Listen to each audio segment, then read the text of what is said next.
பெரியாரை பத்தி ஒரு இலவும் தெரியாது. பெரியார் என்ன கருத்தியலை முன் வச்சாருன்னு தெரியாது. பெண்கள் குறித்து பெரியார் எவ்வளவு இழிவான கருத்துக்களை முன்வைத்திருக்கிறார், மனிதத்துவத்துக்கு எதிரான கருத்துக்களை முன்வைத்திருக்காருங்கிறது ஒன்றும் தெரியாது. அவர் வந்து சொல்றாரு பெரியார் எங்கள் அரசியல் வழிகாட்டி அப்படின்னு. விஜய் முதல்ல பெரியார் குறித்து படிக்கட்டும், வேணும்னா நூல் கேட்க சொல்லுங்க, நாங்க கொண்டு போய் கொடுக்குறோம் அவருக்கு. பெரியார் முழுதும் படித்து முடித்து விட்டு அதுக்கப்புறமா அவர் பெரியார் என் வழிகாட்டி அப்படின்னு சொல்லட்டும். பேரறிஞர் அண்ணாவும் கலைஞர் கருணாநிதியும் ஐயா மதியழகன் அவர்களும் ஈவி.கே. சம்பத் அவர்களும் இன்னும் அவர்களுக்கு பின்னால் இருக்கக்கூடிய திராவிட முன்னேற்ற கழக தலைவர்கள் பெரியார் குறித்து வைத்த விமர்சனங்கள் எல்லாம் இன்றைக்கு நூல்களாக கிடைக்குது, புத்தகங்களாக கிடைக்குது. அதையெல்லாம் பார்க்குற போது பெரியார் எந்த ஒரு தலைவரோடவும் பொருத்தி பார்க்க முடியாத ஒருத்தர். அவரை எதுக்கு போய் சும்மா தூக்கி வச்சு நீங்கள் ஒரு பெரிய பின்பத்தை நீங்கள் எது கட்டமைக்கிறீங்க? செந்தமிழன் சீமான் முற்றுகை அப்படின்னு சொல்லி 32 அமைப்புகள் சேர்ந்து நடத்தினாங்க. ஒரு அமைப்புக்கு 10 பேர் வந்திருந்தாலும் 320 பேர் வந்திருப்பாங்க. ஆனால் அங்கே கூட்டி வரப்பட்டவர்களில் பாதி பேர் காசு கொடுத்து கூட்டி வரப்பட்டவர்கள். அங்கே வந்தவங்க யாருக்கும் சீமான்னா யாருன்னு பாதி பேருக்கு தெரியல. எதற்காக கூட்டி வரப்பட்டிருக்கோம் அப்படிங்கிறது அந்த பெண்கள் எல்லாம் வந்து எங்களுக்கு தெரியலன்னு திருக்குன்னு முழிக்கிறாங்க. எச் ராஜா நேற்று உரிமை கொண்டாடுறாரு. ஈவேராவை தமிழ்நாட்டில் சுக்கலாக உடைத்து நொறுக்கியது நான் தான் அப்படின்னு பகிரங்கமாக கிட்டத்தட்ட 50க்கும் மேற்பட்ட ஊடகத்தை கூட்டி வச்சு நேற்று பேட்டி கொடுக்குறாரு. ஏன் அவர் வீட்டை ஏன் முற்றுகையிடலை? அந்த துணிச்சல் ஏன் உங்களுக்கு வரல?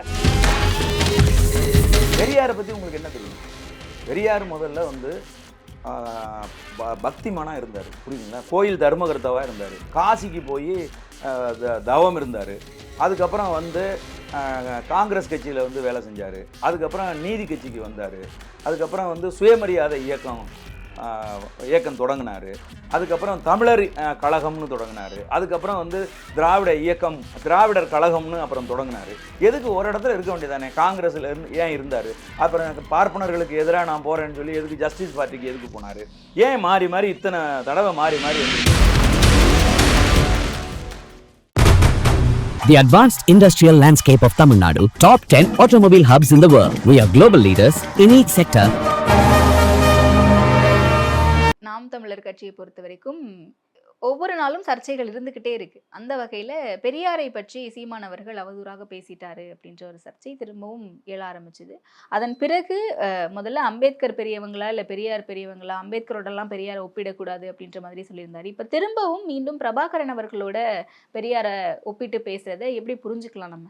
இல்லை அது பெரியார் வந்து யாரோடவும் ஒப்பிட்டு பேசுகிற அளவுக்கு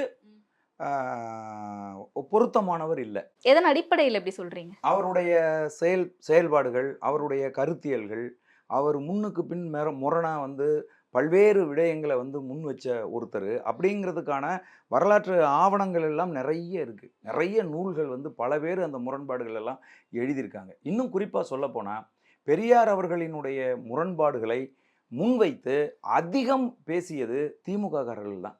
பேரறிஞர் அண்ணாவும் கலைஞர் கருணாநிதியும் ஐயா மதியழகன் அவர்களும் ஈவி.கே. சம்பத் அவர்களும் இன்னும் அவர்களுக்கு பின்னால் இருக்கக்கூடிய திராவிட முன்னேற்ற கழக தலைவர்கள் பெரியார் குறித்து வைத்த விமர்சனங்கள் எல்லாம் இன்றைக்கு நூல்களாக கிடைக்குது, புத்தகங்களாக கிடைக்குது.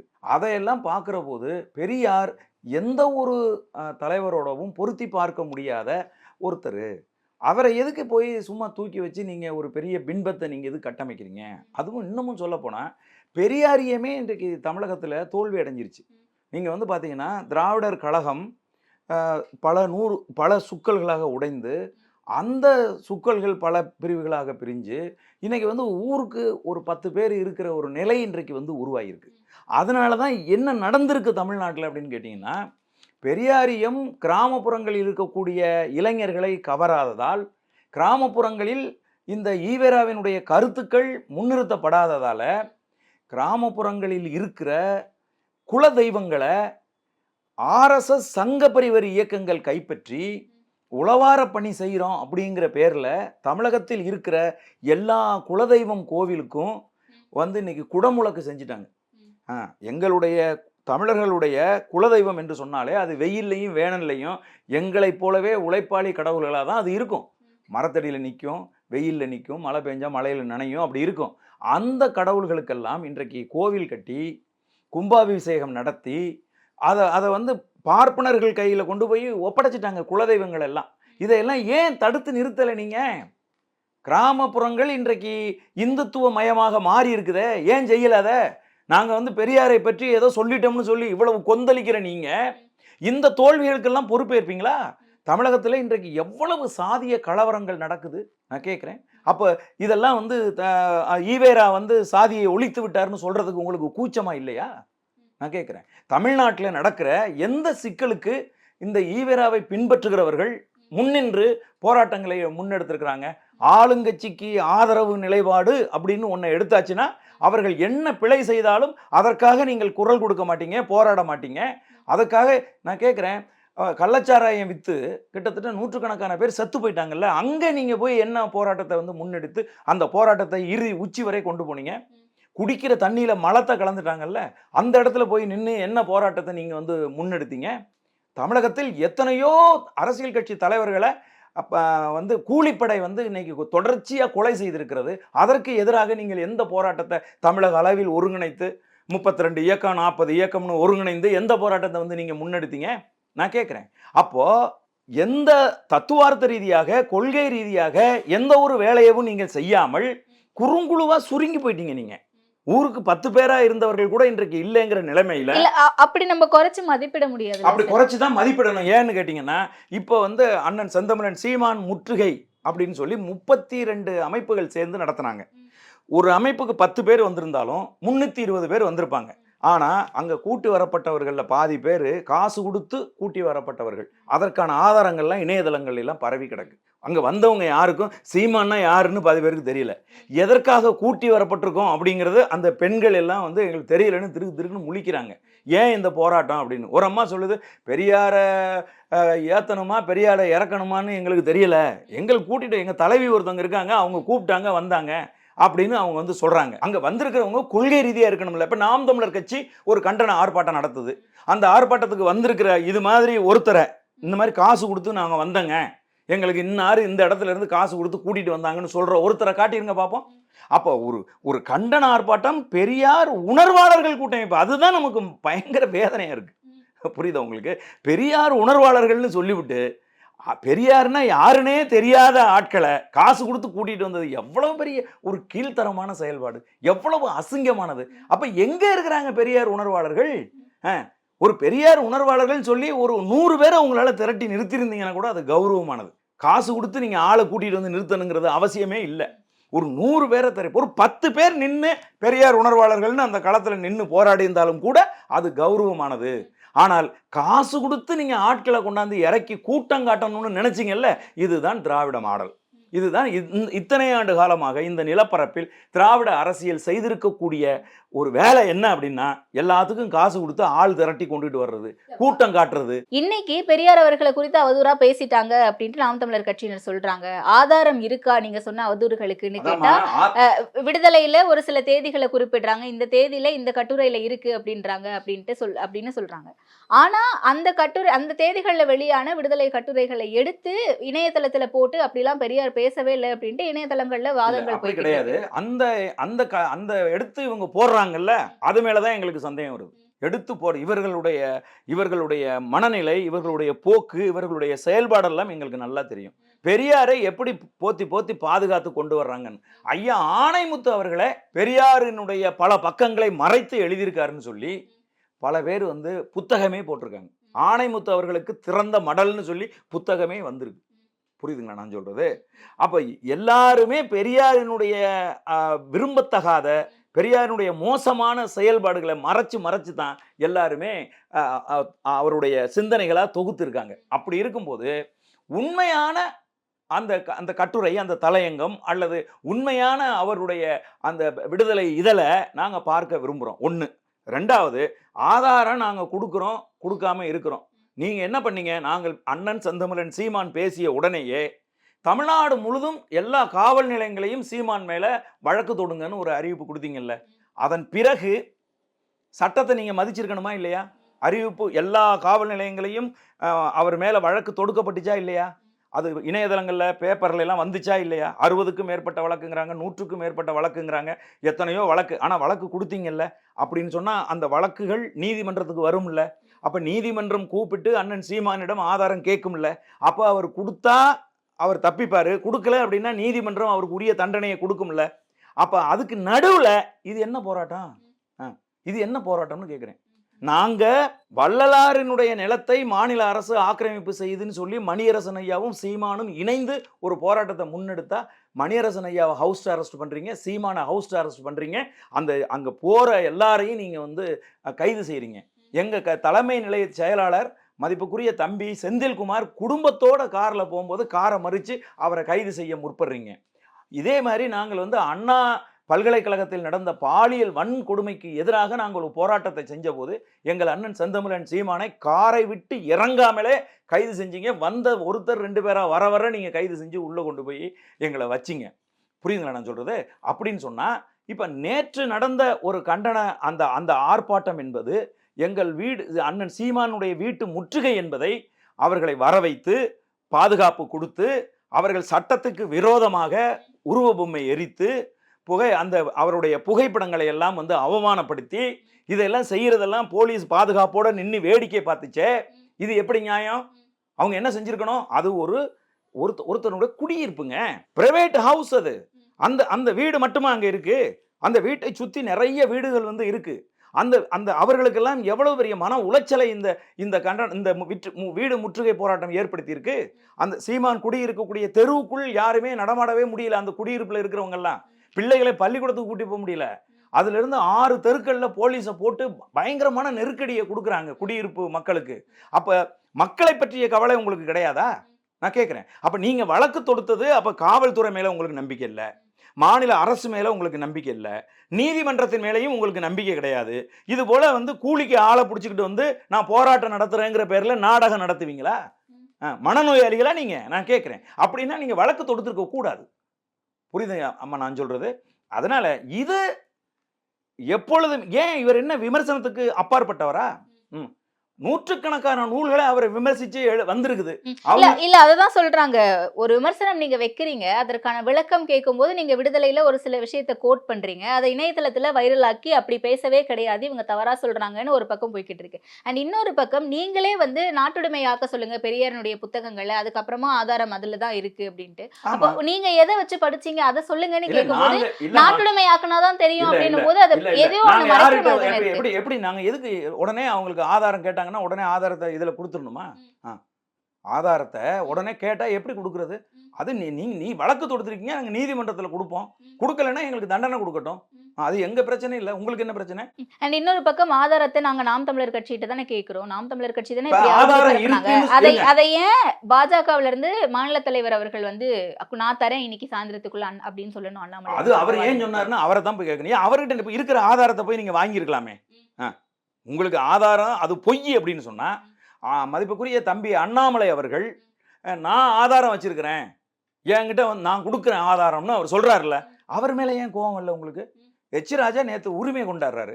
ஈவேராவை தமிழ்நாட்டில் சுக்கலாக உடைத்து நொறுக்கியது நான் தான் அப்படின்னு பகிரங்கமா கிட்டத்தட்ட 50க்கும் மேற்பட்ட ஊடகத்தை கூட்டி வச்சு நேற்று பேட்டி கொடுக்குறாரு. ஏன் அவர் வீட்டை ஏன் முற்றுகையிடலை? அந்த துணிச்சல் ஏன் உங்களுக்கு வரல?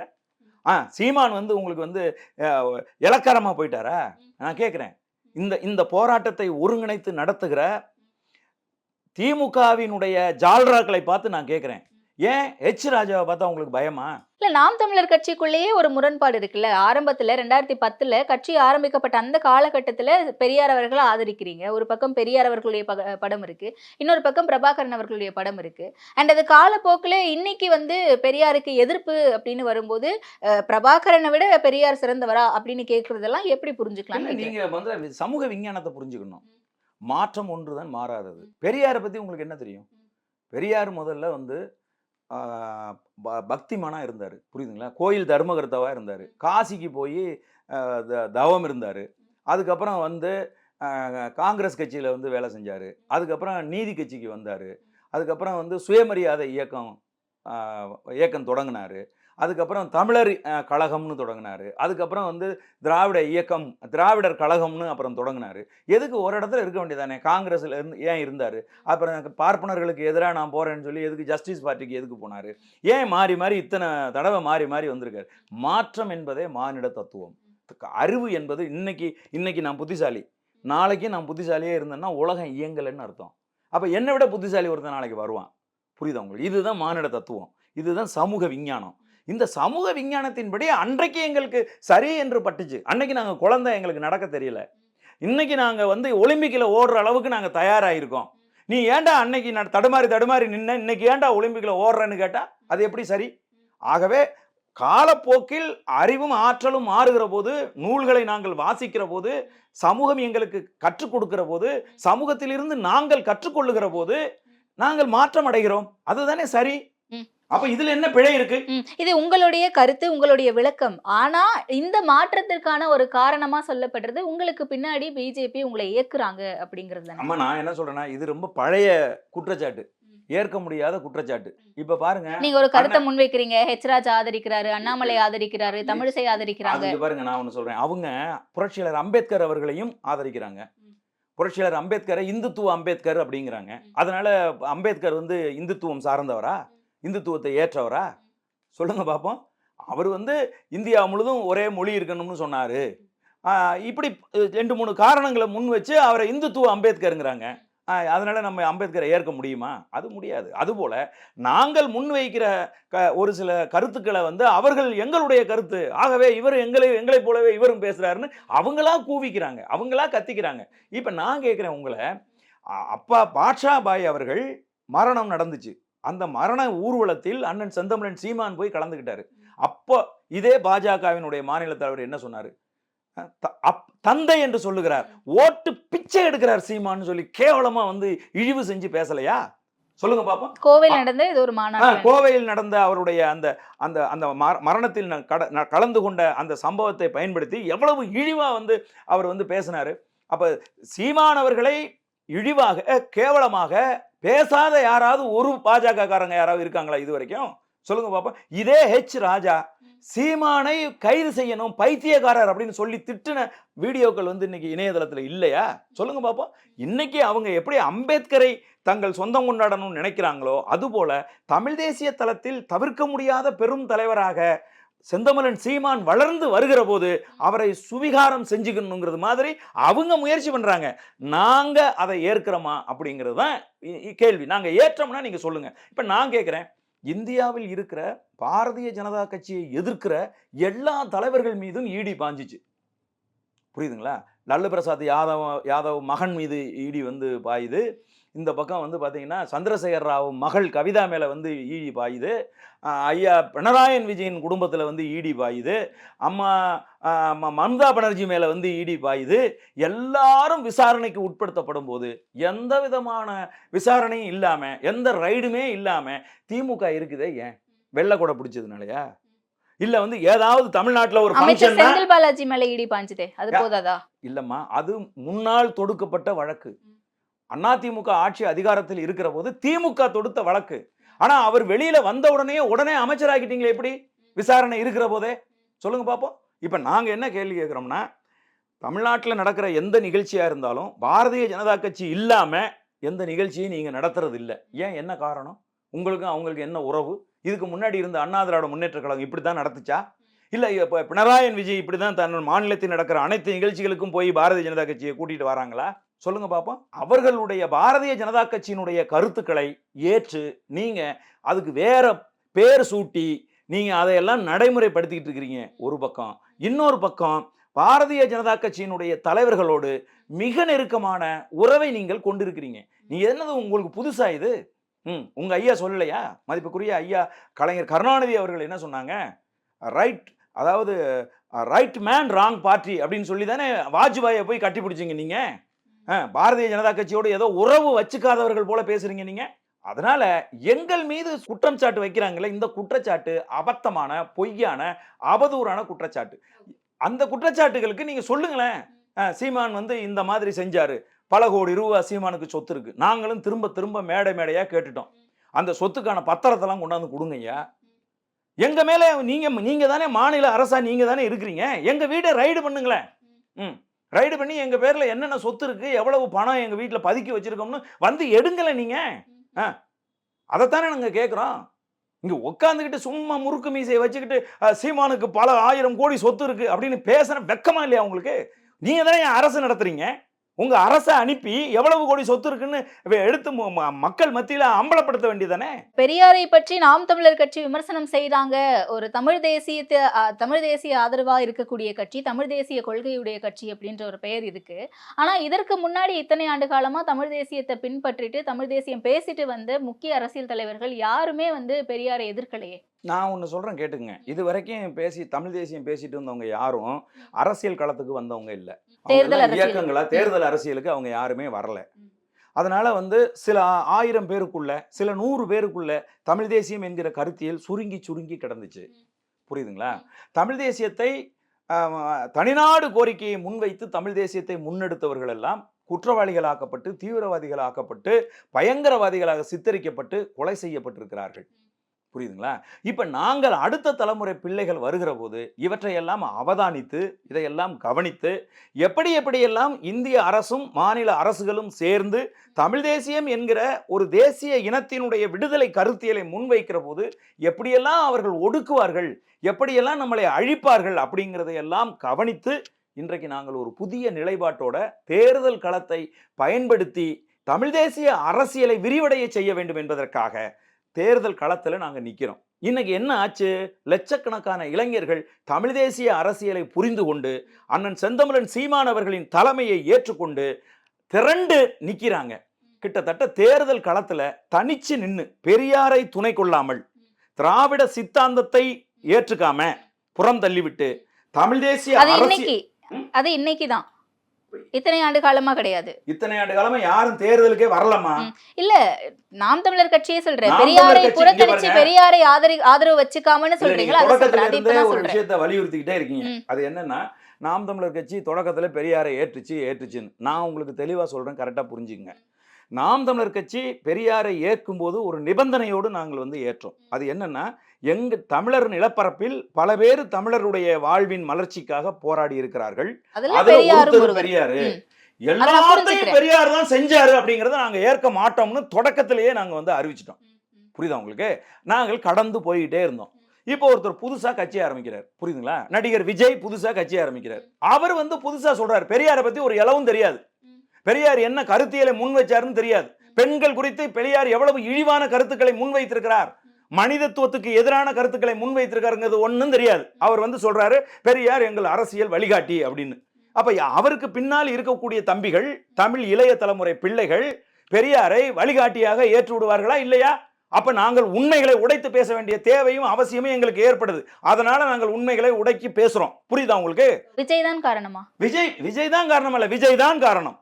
புரியுதா உங்களுக்கு? விஜய் முதல்ல பெரியார் குறித்து படிக்கட்டும், வேணும்னா நூல் கேட்க சொல்லுங்க, நாங்க கொண்டு போய் கொடுக்குறோம் அவருக்கு. பெரியார் முழுதும் படித்து முடித்து விட்டு அதுக்கப்புறமா அவர் பெரியார் என் வழிகாட்டி அப்படின்னு சொல்லட்டும். பெரியாருடைய சாதி கொள்கைகள் என்ன, தாழ்த்தப்பட்ட மக்கள் குறித்து அவர் என்ன பேசினார், இஸ்லாமிய மக்கள் குறித்து அவர் என்ன பேசினார், கிறிஸ்துவ மக்கள் குறித்து அவர் என்ன பேசினார், அதுல வந்து குறிப்பாக பெண்களை அவர் வந்து எவ்வளவு இழிவு செய்து பேசியிருக்கிறார். புரியுதுங்களா? தமிழ் மொழியை குறித்து அவர் என்ன பேசியிருக்கிறார், தமிழர்களை குறித்து அவர் என்ன பேசியிருக்கிறார், தமிழ் இலக்கியங்கள் குறித்து என்ன பேசியிருக்கிறார், திருக்குறளை குறித்து அவர் என்ன பேசியிருக்கிறார், இதையெல்லாம் அவர் படித்து முடித்து விட்டு பெரியார் எங்கள் அரசியல் வழிகாட்டி அப்படின்னு சொன்னார்னா ரைட், ஓகே, நீங்க பயணிங்க ஏன் நாங்க வந்து விட்டுட்டு போறோம். இப்போ அவருக்கு அது தெரியாது. அவரோடு பயணிக்கிற பிள்ளைகளுக்கு இவற்றையெல்லாம் எடுத்து சொல்ல வேண்டிய தேவையும் அவசியமும் தமிழ் தேசிய அரசியலை முன்வைத்து நிக்கிற எங்களுக்கு இருக்கு.